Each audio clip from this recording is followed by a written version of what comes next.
It's one of the most boring passages in Torah. The Israelites set out from Ramses and encamped at Sukkot. They set out from Sukkot and encamped at Etam, which is on the edge of the wilderness. They set out from Etam and turned toward Pi Hahirot, which faces Baal Zephon, and they encamped before Migdol. They set out from Pnei Hahirot and passed through the sea into the wilderness. And they made a 3 days journey in the wilderness of Etam and encamped at Marah. Only the book of Numbers could treat the parting of the sea as an afterthought in a rote travelogue. And it goes on like that for 45 verses. Rabbi Levi Yitzchak of Berdichev provides an explanation for why we get this rote recitation of all the places the Israelites encamped. All of Israel's travels in the great and awesome wilderness were directed by God in order that they might cull the divine sparks that had fallen into husks there, to remove that which had been swallowed by them. This is the reason that Israel would camp in one place for an extended period, while in another for a short time. That is, their encampment was according to the work required to cull the sparks in that place. I suspect that most of us would reject a theology that everything happens for a reason, which is the basis for Rabbi Levi Yitzchak's commentary. Still, he has a point, and one that is relevant to our lives, particularly in this moment.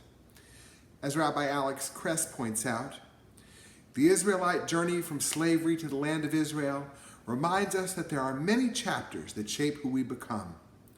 These stages remind us that life often leads us down an unpredictable and often circuitous path.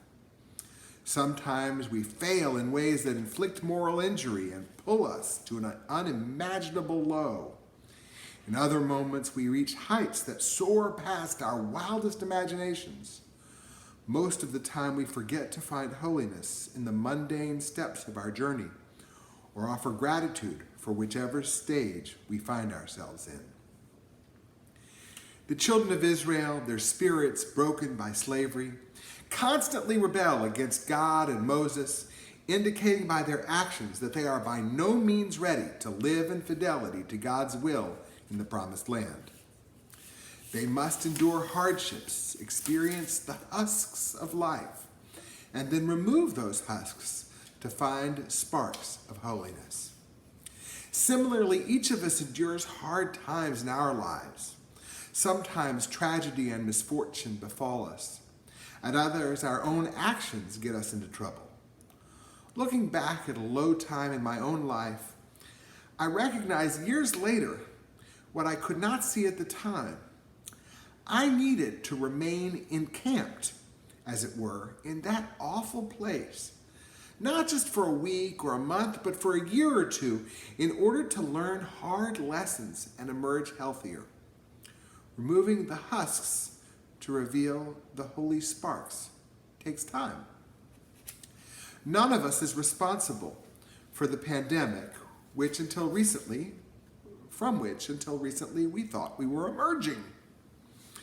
And my theology is not that God wanted us to encamp in this surreal situation for, we don't know how long, to achieve any particular goal.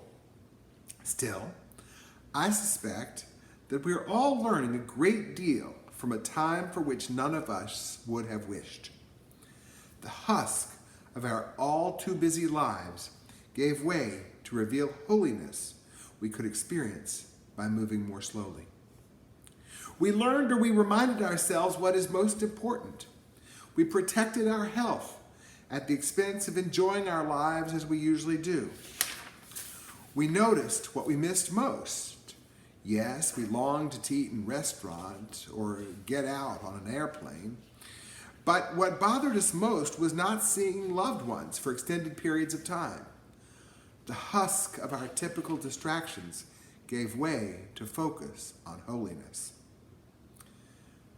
We learned to be patient in ways that we might never have expected we could. People who are constantly on the go were suddenly staying home, acclimating to a slower pace of life, using less gas, spending less money. We learned, often to our frustration, that we do not have as much control over our lives as we might have thought or would like.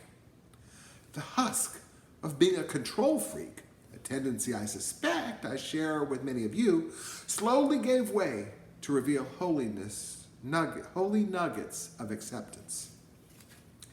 We also learned how to do things in ways we never had previously. I've often said, if you had told me in late 2019 that my 30th year in the rabbinate would force me to do things differently than I ever had before, I would have opted out. Nevertheless, I find myself energized by our congregation's stunning success at gathering remotely, praying and studying together, and realizing that we want to take many of the benefits technology offers us into the future. Rabbi Kress observes, "It is easy to downplay all the little moments that make us who we are. We like to ask as if life is linear, predictably moving toward a given destination along a predetermined path. With the pandemic, we all hoped, way back a week ago, that we were headed inexorably toward more and more in-person interaction, back to normal. Now, like Israelites wandering in the desert, we have been turned around and sent the wrong way. Or perhaps we've been commanded to remain encamped, not by God or by our government, but by our commitment to keeping our community safe, our fidelity to the Jewish value of pikuach nefesh, of saving lives." This week, we complete our annual reading of the book of Numbers. When we finish a book of the Torah, we say Chazak, Chazak, V'nit Chazek, which Dan Nichols translates in song, be strong, and let us strengthen one another. Every stop along life's journey requires the strength to recognize what we can learn, from the high moments to our gravest misdeeds. Every stage in our lives presents us with husks that we must remove in order to reveal holy sparks. Next week, we begin reading Deuteronomy, which may best be described as a recapitulation of Numbers. How fitting for this moment of having to turn back to pandemic living. Yet Deuteronomy tells each story a little bit differently. Something has been learned along the way. For you and me, as we journey into a new phase of the pandemic, where progress is not as linear as we would have expected or would like, we may tell the story differently now. Earlier this week I said, we can pivot to Zoom. We know how to do that well. Our worship services by Zoom may be a metaphor for what we've learned during the pandemic. With creativity, with patience, and with commitment to our values, we may journey onward together, strengthening one another, revealing sparks of holiness. Amen.